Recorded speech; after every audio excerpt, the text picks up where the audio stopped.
초콜릿은 달콤해 달콤해 달콤해 오렌지는 상큼해 상큼해 상큼해.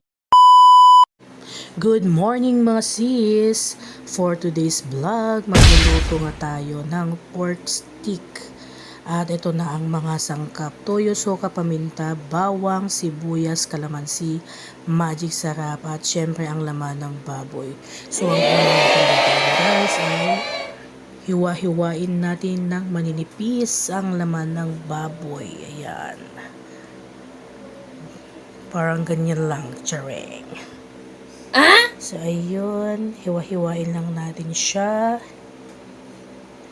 ng maninipis. Depende sa inyo guys kung gaano ito kanipis. So, ayun na nga. Ilagay na natin ang mga sangkap nito. Ang bawang, sibuyas, paminta, ang magic sarap, at syempre ang toyo, hindi mawawala ang toyo.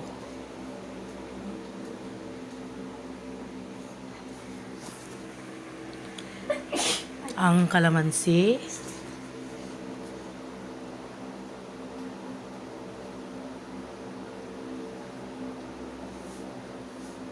At syempre, halo-haluin lang tayo. Naghugas ako guys ha. Para may halo-halo lahat ang mga sangkap nito. So, antayin lang natin na ma-marinate ito hanggang bukas. So, ayun na nga guys. Tadyan! 12 hours na na-marinate ang ating laman ng baboy. So, ayun, lulutuin natin para may babaunin ang ating mga junakis. So, ayun na guys. Nagprito nga ako ng laman nito para i-try natin kung masarap ba. Kung legit na masarap. So, ayun, nagprito nga ako. Wow! Amoy pa lang ay